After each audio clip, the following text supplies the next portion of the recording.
Good day, everybody. This is V from Beyond the Q Kitchen, and today we are going to try an experiment based on the Ripe Tomato Farms. If you haven't gone over there and subscribed, I don't know if you can see that. There you go. Anyways, it's recycling pop bottles to make mini indoor greenhouses. And we're going to try this. So what he did was he actually took paper towel rolls and cut them in half.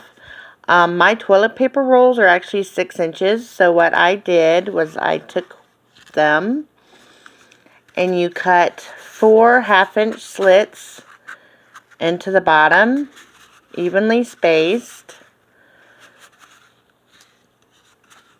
And as anybody in my family can tell you, I have plenty of toilet paper and paper towel rolls. So this is a good way to use them. And then I folded them under to make a little bottom. And now we're going to fill them with some of my potting soil. Alright, so what I've done is I have filled 4 of my little containers with some nice moist potting soil. And now I'm going to pick out what seeds I'm going to plant inside of these. Now on the ripe tomatoes, the gentleman put water into the bottom to get them nice and moist. I'm not going to do that because I just put boiling hot water into my potting mix, and so it's quite moist and it's quite warm. So I'm just going to go ahead and skip that part. He did that so that he could warm up the soil and get it moist. Mine's quite moist and I've got a big enough issue with fungus gnats, so I'm not going to do that part. But if your potting soil is not moist and is not warm, put some boiling hot water on it. And if there's any fungus gnat eggs or any kind of other creepy crawly eggs in there, it'll kill them. Mix it up really good so that it's about as wet as a damp sponge. You want to be able to squeeze it and it hold together. And maybe 1 drop of water come out. If it's any more than that, you want to add some more soil to it. Or maybe some compost to just dry it out some more. And then put it into your little containers. Or you can put it in there dry or just barely moist. And fill it with the water until you see the tops get wet. As you can see, my tops are quite moist. So that's why we're skipping that. Plus you can see the moisture on the sides. So we're going to go ahead and skip that part of the process. And now I'm going to pick out what seeds I want to plant. Alright, everybody, so I decided to plant some of my red acre cabbage. Now this is by my gardener. I've got quite a few actually that I haven't planted yet. I've already sown. Oh, this is my kale. No, this is my Mizuna Red Streaks mustard that I sowed into my worm garden, and it never came up. I don't think it's the seeds that are the problem. I don't know if the soil was maybe too cold or what, but the kale that I planted has come up just wonderful, and the sunflowers that I planted for my daughter Maggie came up just fine. So, only one side of the worm bin did not come up right, and that also just so happens to be the side that I feed my worms on. So that may have had something to do with it. Again, I'm still having a horrible problem with the fungus gnats. So I'm just not sure what happened, because I have, actually this is the 2nd year I've gotten these, and last year they did remarkable. They all pretty much germinated. So I think it's something with the planting medium that may be the problem. Plus, last year I didn't have the problem with the fungus gnats when I planted these. Um, so that's why I'm thinking that that's kind of the problem. But we'll see. Maybe, I mean, I moved the soil around and I put some,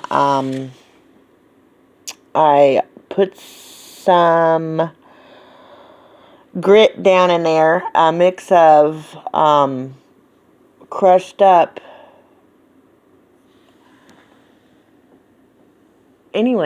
crushed up oyster shells, that's what I was trying to say, and, to add to the grit for the worms. But it also is full of calcium, so maybe that'll help it out a little. Plus, I moved the soil around, so I either A, buried the seeds, or B, I added enough oxygen where they'll actually come up. Not sure which, but we'll see. Only time will tell.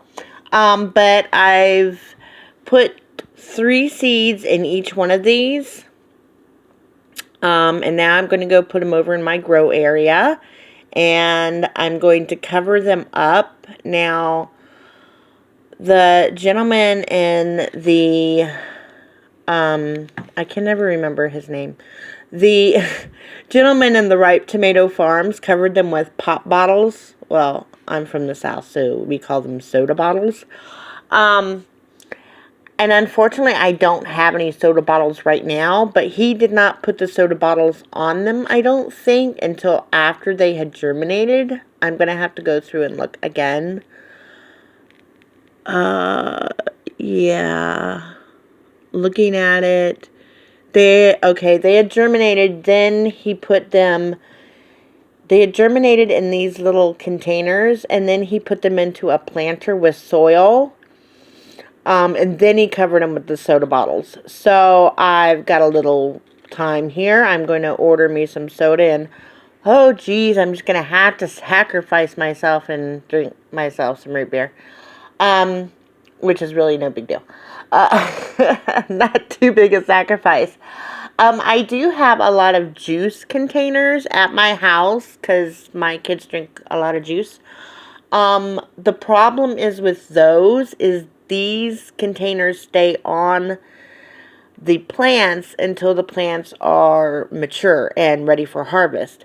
And the juice bottles I have are really slender in the middle because they're made to where you can, grasp onto them and pour them. So, excuse me, that's why I don't want to use those. I have milk bottles. Unfortunately, they are milk jugs. They are too big. So I'm not going to use those. So I'm just going to have to buy some soda. That's just the way it is. And, any excuse I can get to drink soda is a good thing. So, that, and I've been drinking nothing but water, and I just need some soda. So, what we're going to do now is we're going to go ahead and put these over in the grow area, and I'm going to make some more of different seeds. But these are, like I said, well,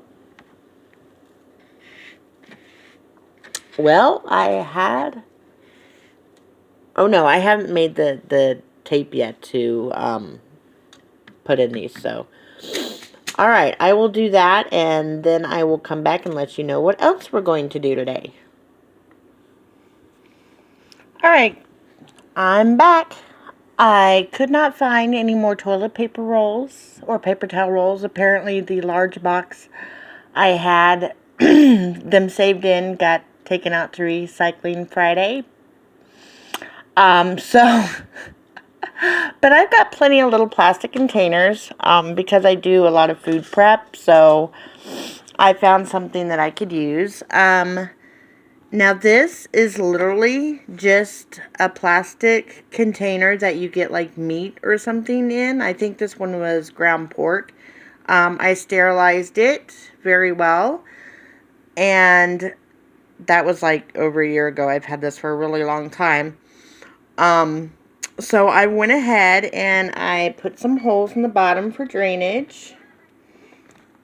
And there's also holes along the sides. Now, I put my holes, or more like slits, whatever you want to call them. And they're right there, and right there, and right there. There's 3 of them on the bottom. But I have them on the sides and the bottom because I water from the bottom. So the water needs to be able to get into the bottom and come up.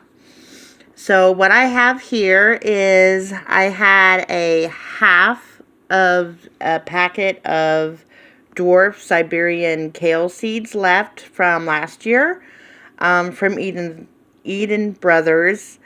And so I went ahead and I put my potting soil on the bottom, pressed it down a little, and I put the kale seeds all over there.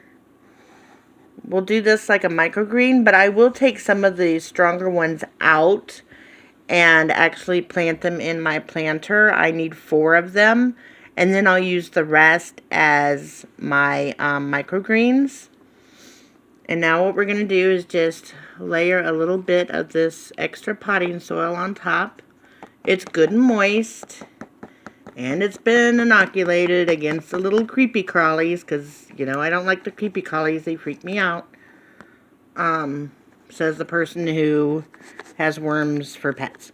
So it's only certain creepy crawlies that bother me.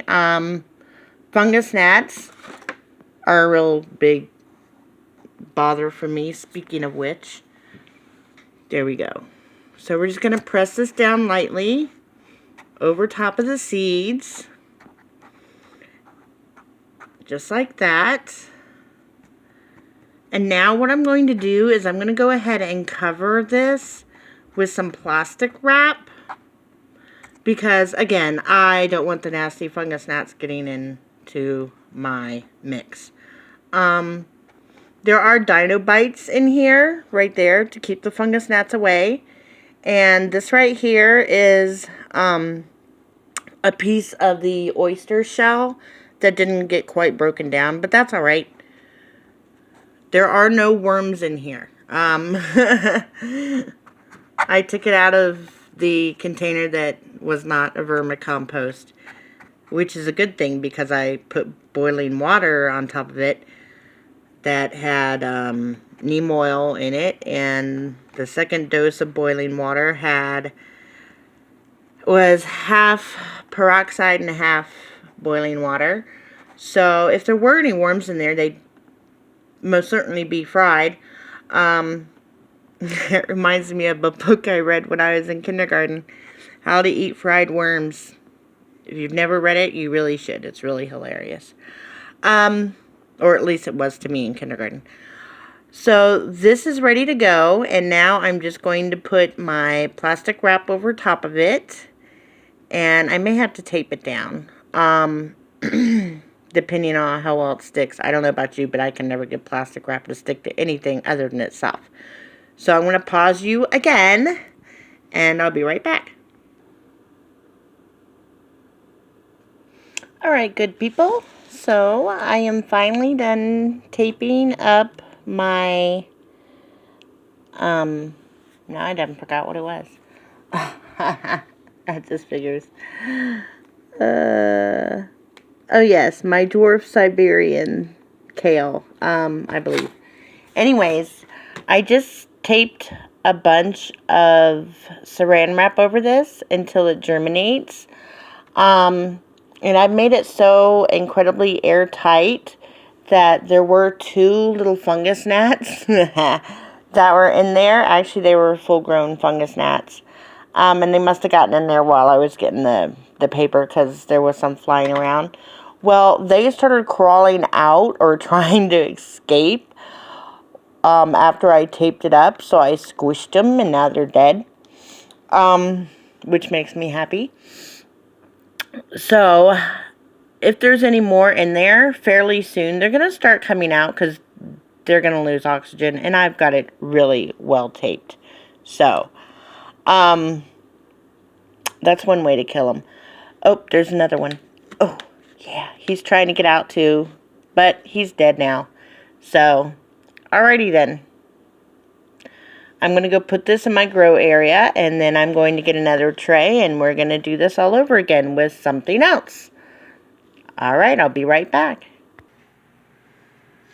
Alrighty, so moving right along, I went to make some lunch and realized that my garlic clove had decided it wanted to spring to life.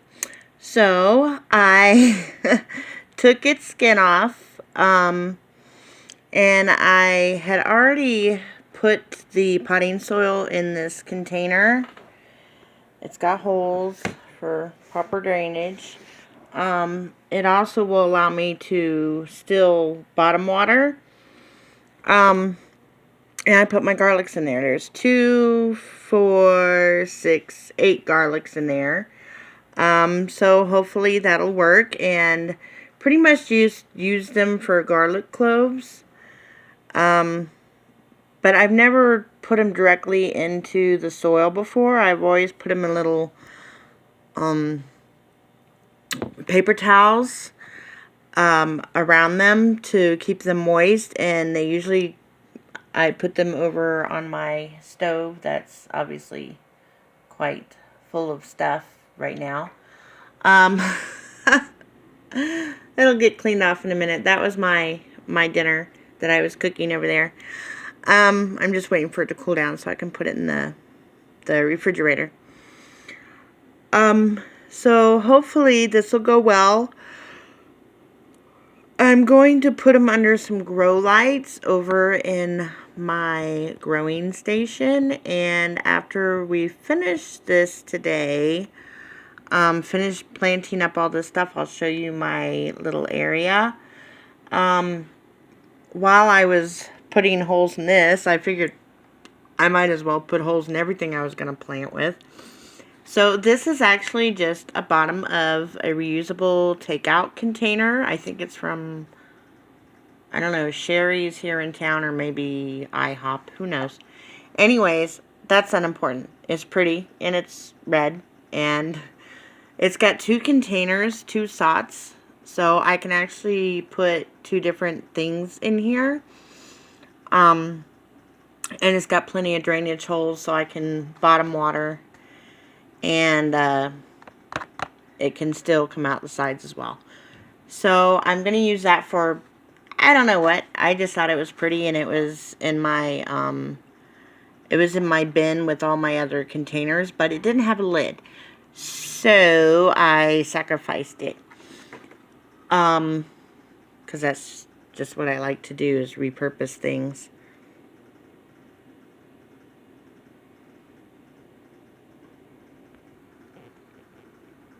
Alright, so this is next little project here. I put holes in the bottom of this. It's nice, moist, just potting soil. And this is like, I think like a mixed fruit cup. This was a condiment cup, probably from Sherry's, full of syrup. This is just one of those little bowls that you get those cereals in, like the little individual cereals. Actually, the kids get them from school, so. And these, of course, are just little yogurt cups. They've got holes on the side and 1 hole in the bottom for my bottom watering. And this tray right here that these are in is actually a veggie tray, or it was a veggie tray. Of course, we ate the vegetables and the cheese and, you know, all that stuff. But it's got little compartments, so I can literally just bottom water these right in here. And then when they're done watering, I can just take the little cups off, empty the water out, and it's all good. You don't want to leave the water in there because it will make you have, some people call it dampening off, root rot, same thing. So you don't want to ever leave it sitting in water. Plus, my fungus gnats would think you're giving them a perpetual buffet. What I am going to do after I plant seeds in these is I am going to cover them again with the plastic wrap and tape it just until they get a little older. And then I have a tray that actually goes over this. It's a giant cake tray, so it'll actually come up over. And that way the plants can still, you know, grow. So let's figure out what I'm going to plant in these little guys. I think I shall plant some white bush scallop summer squash. Because it's really pretty. And that's from M.I. Gardener as well. I'm going to plant that. I'm going to plant 2 of those right in this container right here, because those get kind of big. But that way I can take one out and put it in a bigger container. And hopefully I won't have to do that until for a few weeks when I can finally put them outside. This I've already grown, so we're going to put him to the side here. I've already planted my spinach, squash. I'm going to plant, these are Tom Thumb lettuce seeds, and that's from Eden Brothers. So I'm going to put that over here. I'm just going to plant a few. I don't want those as microgreens because I've already got like 4 trays of lettuce microgreens. So, I don't want to put that in the little containers. That is one of my mammoth red rock cabbage. I don't want to put that in a small container. I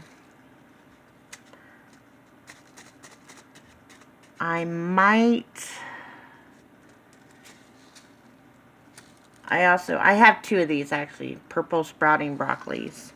But I don't think I want to put those in those little cups either. I might put the kohlrabi in there.